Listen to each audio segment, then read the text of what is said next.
أعوذ بالله السميع العليم من شر الشيطان الرجيم بسم الله الرحمن الرحيم وصلى الله على سيدنا محمد وعلى آله وصحبه وسلم تسليما كثيرا إلى يوم الدين. أسلامي وأمي على فوق على بركة على ولي من bi ami au conseil islamique ilaya ani au conseil barakelaw ani chrétien sofla ka fara an kɔrɔkɛ kan ani an karamɔgɔ n'o ye Cheikh Mamadou Diko ani silamɛ bɛɛ lajɛlen an farala ɲɔgɔn kan ka hakilila dɔw di ɲɔgɔn ma jamana in a bi cogo min na bi diinɛmɔgɔw olu man ka sigi f'u ka wuli k'u seko kɛ o de y'u ka masuuliya ye lahara ala b'u ɲininka ni degun bɛ yɔrɔ o yɔrɔ hali duw kɔnɔ a wajibiyalen bɛ diinɛmɔgɔw de ka wuli ka jɔ degun in ka se ka bɔ yen jango degun min ni a ti du kɔnɔ f'a bi jamana yɛrɛ de kɔnɔ an bɛɛ kungo don a man ka diinɛmɔgɔw sigilen ka to a bi wajibi u ka diinɛ b'u wajibiya u ka se ka bɛn ɲini u sigiyɔrɔw la lafiya bɛ se ka don cogo min na mɔgɔw bɛ se ka ɲɔgɔn kan fɔ cogo min na sabu ka d'a kan fitinɛ a man ɲi fitinɛ man ɲi fitinɛ man ɲi kumana ɲininen don diinɛmɔgɔ bɛɛ fɛ i ka fitinɛ kunbɛn ka bɔ yɔrɔ wɛrɛ kan jango i yɛrɛ ka yɔrɔ o de la diinɛmɔgɔw bɛɛ ye ɲɔgɔn ye k'a fɔ an kana sigi bi ka hakilila dɔw lase jamanadenw ma hakilila min sɛbɛnnen don ni secrétaire général bɛna hakililaw kalan nka hakilila mana taa ka segin cogo o cogo a bɛ fɛn kelen dama de kɔnɔ malidenw mɔgɔ wɛrɛ tɛna mali dilan an yɛrɛ kɔ mɔgɔ bɛ se ka fara an kan nka dilanbaa wɛrɛ t'a la an yɛrɛ kɔ o tumana furuku an k'o bɔ a kɔnɔ a kɛra minnu bɛ fanga na bi a kɛra politiki mɔgɔw ye sigi ka kuma ka hakili ɲumanw jira ɲɔgɔn na ni sigi kɛra ka kuma kɛ yɔrɔ o yɔrɔ ni ala sɔnna faamu bi sɔrɔ yen mana diinɛmɔgɔw bɛ min ɲini o de bɛna kalan mɛ o belebele de ye sigi ka kɛ ka kuma sigi ka kɛ ka kuma ni mɔgɔw kumana ni ala sɔnna faamu bi sɔrɔ mana an ka jamanadenw ka jɛn n'a ye minnu bɛ fanga na bi ani politiki mɔgɔw u ka sigi ka kuma u ka hakililaw yira ɲɔgɔn na u ka mɔgɔ wɛrɛw lamɛn fana pour que jamana in bɛ se ka basigi sabu jamana in bɛ degun dɔ kɔnɔ jamana in fan caman bɛ yen bi a tɛ mali ka bolo kan a bɛ bolo wɛrɛw kan min dogolen tɛ maliyɛn si la bon o la maliyɛnw man ka sɔn bilen jango minnu bɛ bamako yan politiki mɔgɔw ani minnu yɛrɛ bɛ fanga na bi u man ka jɛn n'a ye fiyewu foyi ka se ka don jamana in kɔnɔ tuguni jango bamako a bɛ fɔ min ma bɛnbaliya o tɛ mali ka hɛrɛ ye sigi in kun ye nin de ye ani an karamɔgɔw ani kerecɛnw an jɛra ka bɛn nin de kan k'a fɔ an ka kuma maliyɛnw fɛ kumana o kuma min ni bɛn kɛra o kan n'o sɛbɛnna kerecɛnw ni silamɛw fɛ o kumana secrétaire de bɛna o kalan bɛɛ ka se k'o lamɛn o secrétaire kɔfɛ nin kuma in sira kan ni ala sɔnna an karamɔgɔw ani kerecɛnw dakurunya fila min mana y'u bolo u bɛna olu lase salamu aleykum wa rahmatulahi taala wa barakatu. Bismillahirrahmanirrahim. Message des leaders religieux au peuple malien. Nous, leaders religieux du Mali, considérant que le Mali traverse depuis 2012 une crise multidimensionnelle de plus en plus complexe, considérant notamment la dégradation de la situation sécuritaire du pays, considérant que l'Afrique et la communauté internationale sont au chevet de notre pays pour l'aider à se stabiliser, fort de nos valeurs culturelles et historiques de dialogue, de médiation et de résilience, conscient de notre mission de sentinelle et d'intercesseur, mus par l'amour de la patrie, premièrement, saluons les efforts des autorités de la transition. 2. Exhortons et une mobilisation pour la paix et la stabilité. 4. Prenons l'engagement à poursuivre notre mission spirituelle et patriotique, la main dans la main, pour la refondation de l'État et la réussite de la transition. 5. Appelons à la prière pour la patrie. Que Dieu bénisse le Mali. Fait à Bamako le 30 août 2021. En signé, Chérif Ousmane Madani Aïdara, président du Haut Conseil islamique du Mali. Cardinal Jean Zerbo, archevêque de Bamako. Révérend Nou Ak Infa Yatara, délégué général de l'Association des groupements et d'églises missions protestantes évangéliques du Mali. Je vous remercie. Bismillahirrahmanirrahim. Wassalatu wassalamu ala rasulullah. Na kuma nga kuma mi vo anga nyamgo ye o chama vo aka kuma dele le kuma na no shiri Ousmane Madani Aidara. Mais chiedo ni mogo wele surtout ni jama sanele amado mogo bi ka anlaje jamana kono ani akoka. Avec les flabons fana information bi bebulu ka foko dire nyamgo bina siki ka je ka communiquer do ke jamana dewi o information bi mogo bulu. Donc akaka na anan o siki la ka ko o déclaration ye aka siki kun ni doli nyefo moyi ani sabu nyuma mu nye aw fara nyogonga ola ama fodro ngane nyumo an hakla nyumo ani hamini jamana ye jamana baski na ko suma ye o haklilaw de union kumbe kare kuna kare furkelena sege église flabe bia amu fu amu wala nyumo au conseil islamique siège ambé depuis au conseil ñamako bien au conseil président d'honneur no imam Mahmoud Dikoye ale fana bi keneka mba miri ngania kelen de ube fara ñogonga a titeme dogokun flaka au conseil siège la ya on ñe ñogoy on a dit que jamana bi crise dokono ambi ka ta chogo do en obligé le do ka position do ta ka puma jamana do ni ñogoje yanu ka se ñogoma mamina na wule ka to contradict anga président Chérif Ousmane Madani Aidara ako a imam Diko fana ne wele ako jamana bi chogo mi ngono ko abi fe ko anga sigi do ka sebeni ngoro o sigi de kara sibiri do andara soro imam Diko ay Bamako famille fondatrice ay wulu démarcher église catholique a seruma église protestant a seruma Chérif Ousmane Madani Aidara ko ya ale fana wele aw nana mina naye mi vone na abe kelenye ayato angata osigila ngo lame folo ni mi mboro la na mi ngam soro koke aw nyoru bora Diko ka sigi kalam o de seve ola ambe nyoko soro sebini ngoro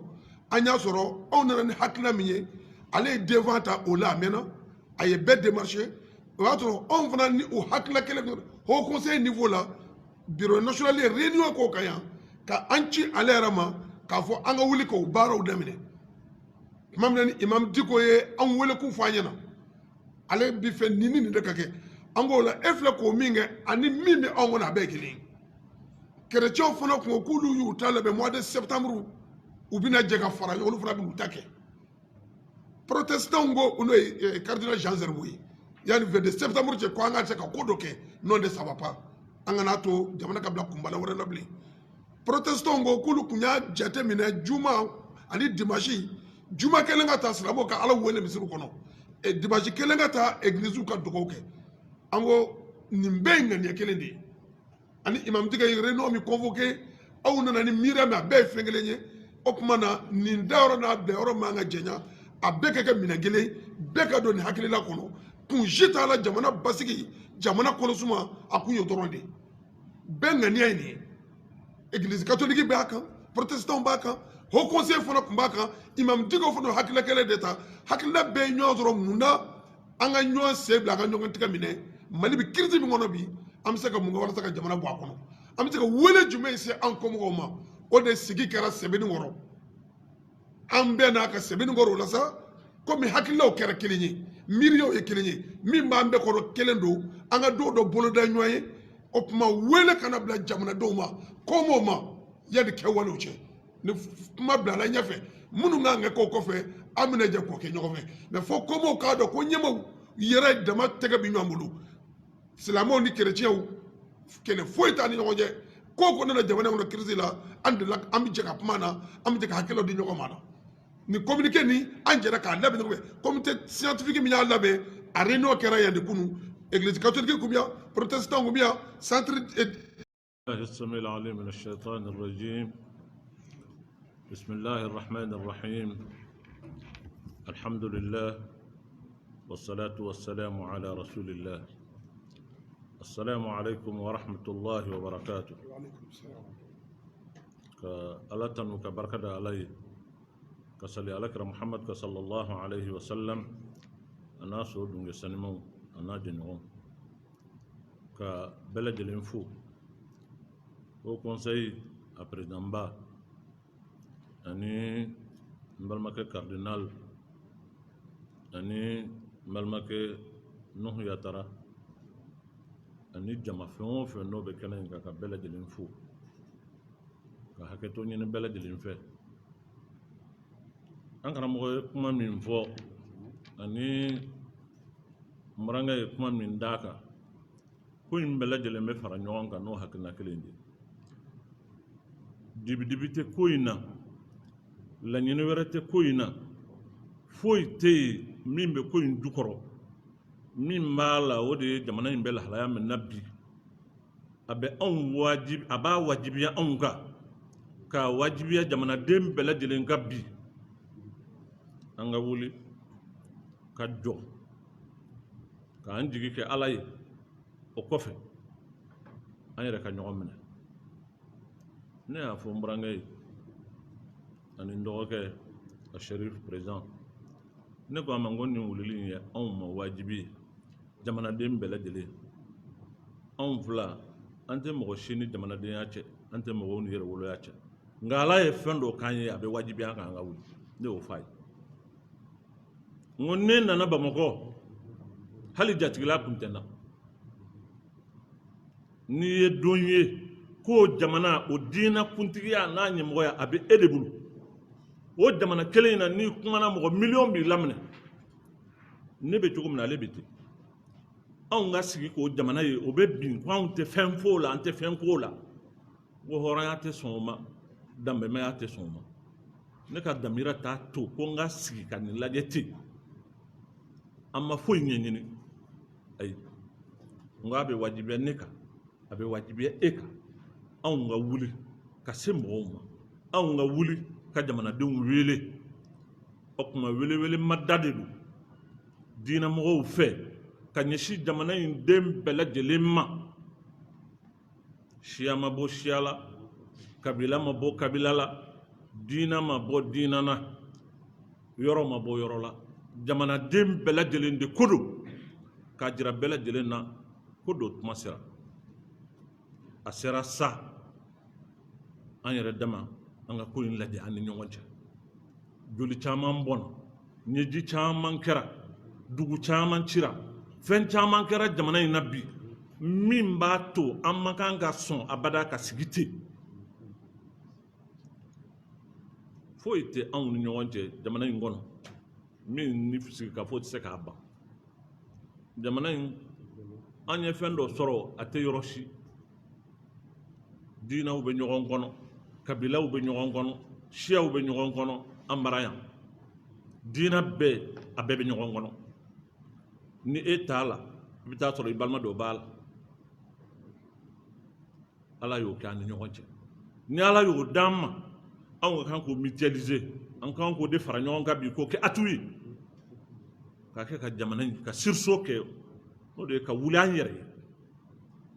diɲɛ k'a dɔn an yɛrɛ mago b'an yɛrɛ la an yɛrɛ mago b'an ka jamana na ma welewele ma da don ka ɲɛsin jamanaden bɛɛ lajɛlen ma n y'a fɔ cogo min diinɛ ma bɔ diinɛ na kabila ma bɔ kabila la siya ma bɔ siya la a bɛɛ de ko don bɛɛ k'a dɔn k'a fɔ ko anw de ye kelen ye kɛlɛ bɛ se ka kɛ maaw bɛ se ka fɔ ɲɔgɔn kɔ nka a tɛ ban o tɛ hakilimaya ye dɛ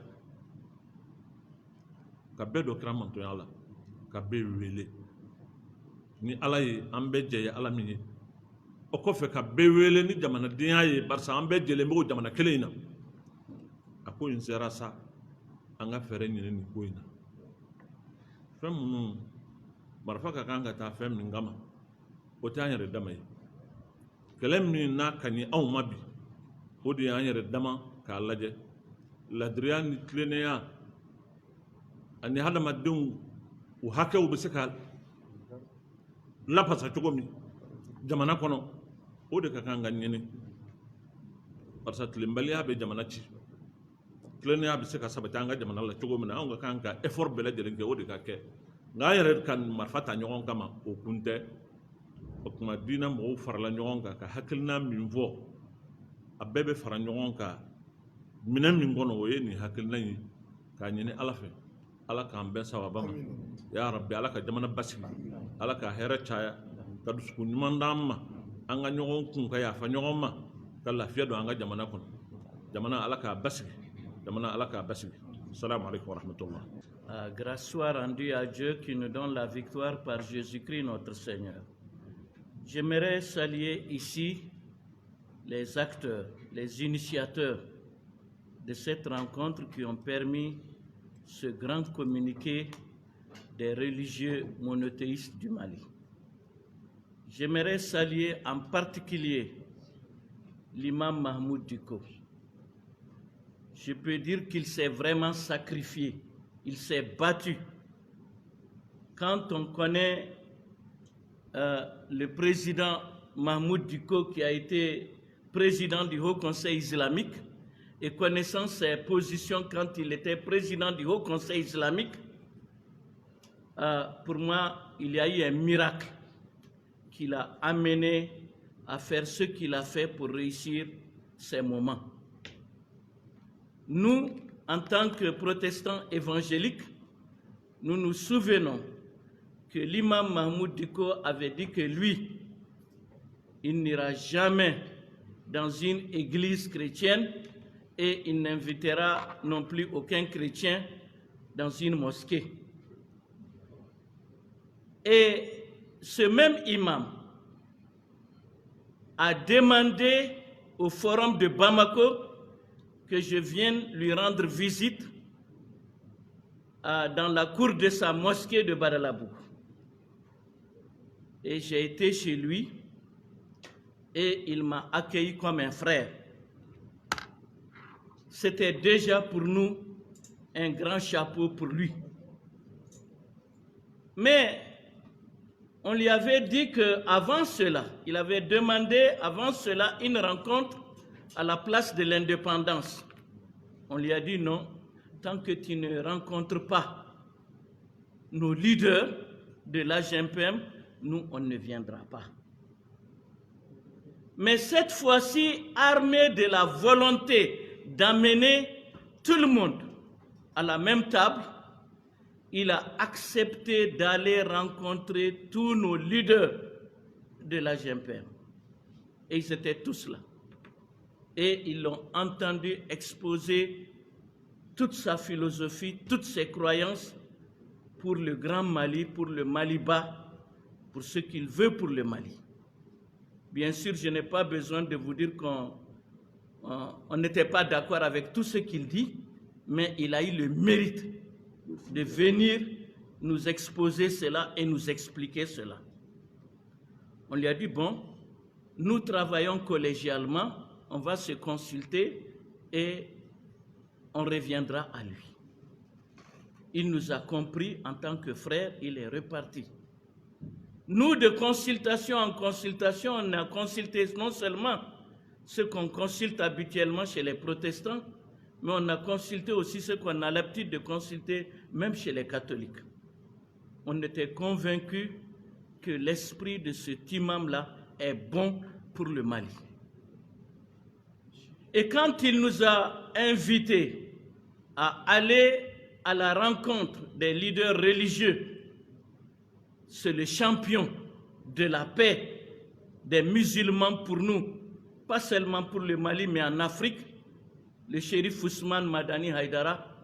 on l'a salué et on a été sans aucune hésitation parce qu'on connaît l'homme. Et alors on était là. Et exactement ce qu'on attendait s'est fait. Ce shérif Ousmane Madani Haïdara, président du Haut Conseil islamique, nous a ouvert chez lui comme chez nous. Et dans un cadre fraternel, nous avons touché tout ce qu'on voulait toucher sur la question de paix et tranquillité selon la vision des religieux monothéistes. Et après, on nous a sorti, c'est le consultant de l'imam Mahmoud Diko, pour dire qu'ils étaient vraiment prêts à aller en avant, une proposition de communiquer. Et encore, l'imam Mahmoud Diko était humble d'accepter que ce texte-là sera remanié, sera revu, sera toiletté par toutes les fêtières religieuses du Mali, monothéistes bien sûr, et c'est ce texte-là qu'on amènera aujourd'hui, voir comment faire le communiqué. Et on peut dire que le texte d'aujourd'hui, même s'il reflète beaucoup de ce qu'il a proposé, n'est pas son texte. C'est vraiment le texte sur lequel les trois fêtières religieuses du Mali se sont mis d'accord de dire que oui, vraiment, c'est ce que nous voulons. Pour nos autorités de la transition, pour notre gouvernement, pour toutes les institutions du Mali, pour les forces armées et de sécurité, pour tout ce qui concerne la société civile du Mali, tout ce qui concerne les groupes armés signataires et les groupes armés non signataires. Et vraiment, c'est un appel que nous faisons encore pour la paix, pour que les Maliens se tiennent la main en tant que frères, en tant que des gens qui sont dans le même bateau. Et les Bamana disent que quand tu es dans le même bateau que quelqu'un, vous faites la même prière, que Dieu nous accorde un bon voyage. Il est temps que tous les Maliens sachent que nous devons préserver notre bateau et que tous fassent un bon voyage, parce que chacun de nous n'a qu'un temps très court à vivre dans ce monde-là. Et il ne faut pas gâter le lieu de notre voyage, de notre bateau, où nos enfants, nos descendants, ce bateau unique qui est le Mali, qui n'est pas extensible, pour que nos prochaines générations puissent aussi l'emprunter dans la paix, dans la tranquillité. Notre devoir en tant que chrétiens, c'est d'amener les gens et vivre dans un Mali prospère et uni. Que Dieu nous bénisse à y parvenir. Je vous remercie.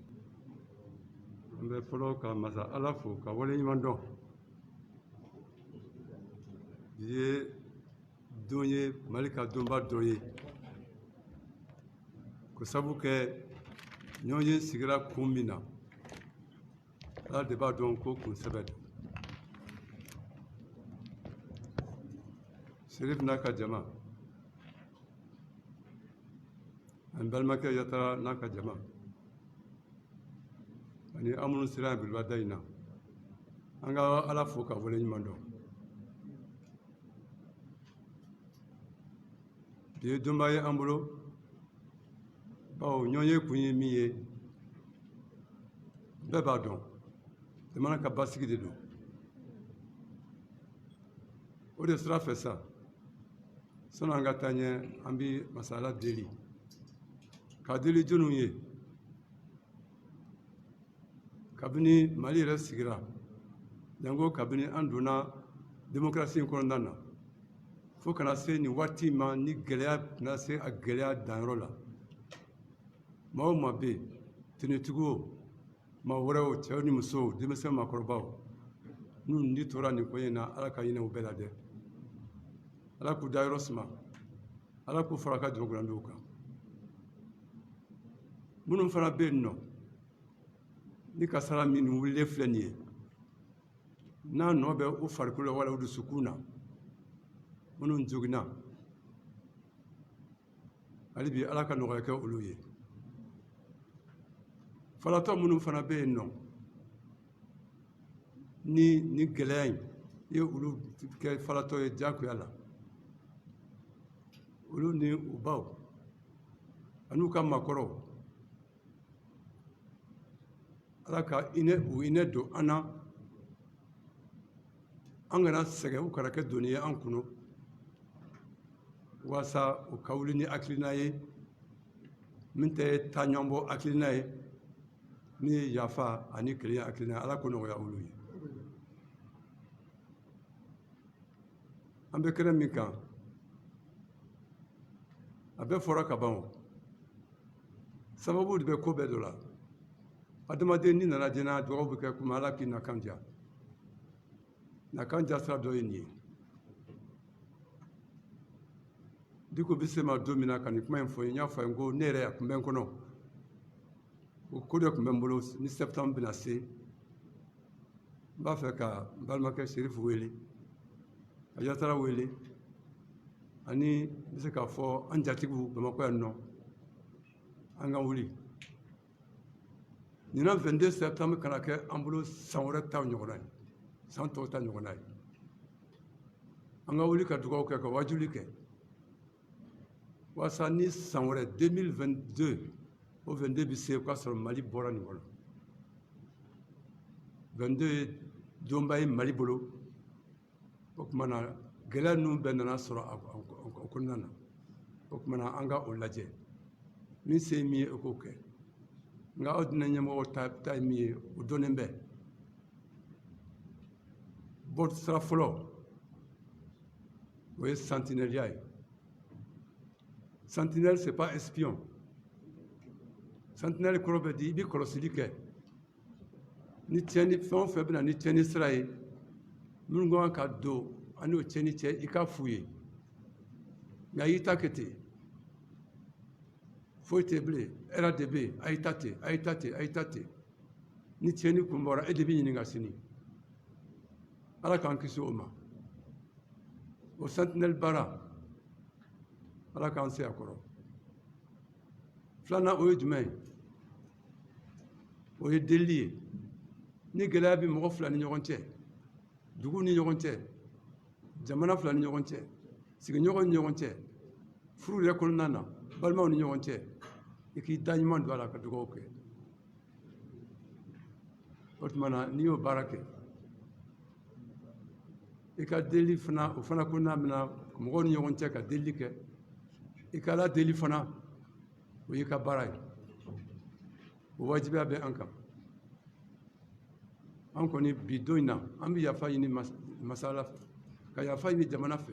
n'o baara min kalifara n'an m'a kɛ ka ɲɛ nka an b'a ɲini de an ye nin min daminɛ ne filɛ nin ye o ka kɛ an ka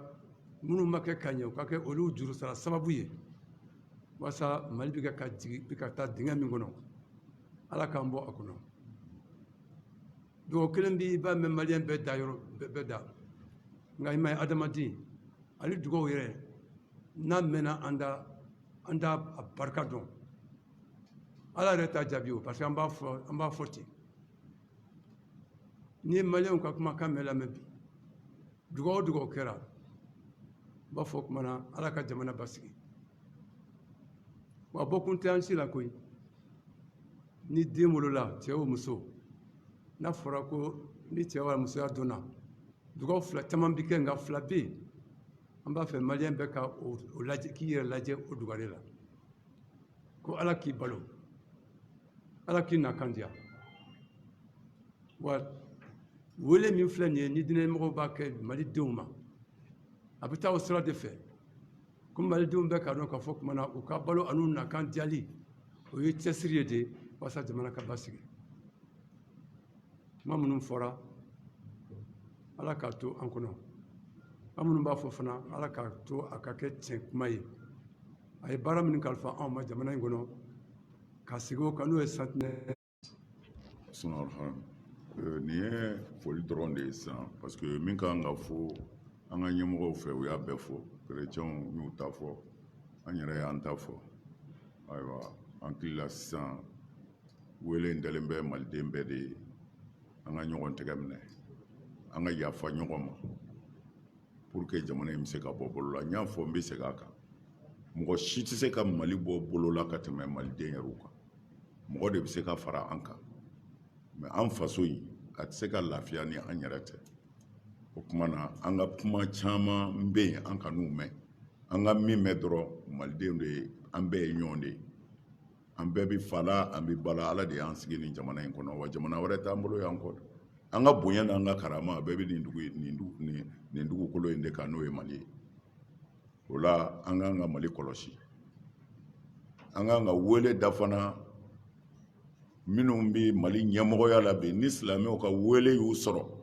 ni diinɛtigiw ka wele y'u sɔrɔ u ka wele ninnu jaabi anw tɛ taa place ɲini an tɛ jɔyɔrɔ ɲini an bɛ min ɲini an faso ka lafiya n'an ko a mago b'u la an mago bɛ faso lafiyali de la an b'o fɔ fanga ye bi an b'o fɔ politikimɔgɔw fana ye an mago bɛ min na jamana in ka lafiya don n'anw mago ser'u ma u kan k'a dɔn an b'olu de ka baara la ala kama fana alors mais n bɛ fɛ k'a fɔ kuma in laban na nin ye ko in daminɛ de ye a t'i n'a fɔ ko banna dɛ a daminɛna bi de diinɛmɔgɔw bɛna wuli ka jɔ u seko bɛɛ la basigi bɛ se ka don jamana in kɔnɔ cogo min na ani kelenya an seko bɛɛ la nin y'a daminɛ de ye k'a fɔ baara bɛna wuli sisan kuma na an bɛ segin ka wele da fanga ye ka wele da politikimɔgɔw ye ka wele da maliyɛn bɛɛ ye ni diinɛmɔgɔw k'u mago bɛ aw la u mago bɛ faso in sumani na basigili de la u k'u janto nin na kosɛbɛ wa u k'a dɔn fana Mali bilama Mali taacogo si t'a la ka diinɛmɔgɔw to yen o taacogo si maa o maa n'i y'o bila i kun na i fililen don taacogo si tɛ jamana in na ka diinɛtigiw to yen n'u y'o bila i kunkolo la i fililen don alors anw tɛ foyi ɲini an ka jamana ka basigi mɔgɔw ka don da kelen fɛ ka bɔ da kelen fɛ wa tuma bɛɛ dɔw b'u profiter diinɛmɔgɔw la mais f'u k'a dɔn diinɛmɔgɔw tɛgɛ bɛ ɲɔgɔn bolo dɛ ani chrétiens tɛgɛ bɛ ɲɔgɔn bolo an silamɛ dama tɛgɛ bɛ ɲɔgɔn bolo nin bɛ tan o ye silamɛya taacogo ye o ye diɲɛ yɛrɛ taacogo ye hali sugu la feerefɛnw tɛ kelen ye alors o la silamɛya la bolofaraw b'a la mais a bolofara tɛ silamɛ yɛrɛw dusukun fara an bɛ ɲɔgɔn bolo sufɛ an bɛ ɲɔgɔn bolo tile fɛ wa n'Ala sɔnna an bɛna an seko bɛɛ kɛ ka jamana in basigi ka hɛrɛ don jamana in kɔnɔ ka bɛn don a kɔnɔ an seko bɛɛ la nin de ye kuma ye an tun bɛ fɛ ka min kɛ ka kuma in dafa salamu alaikum wa rahmatulahi ta'ala wa barakatuh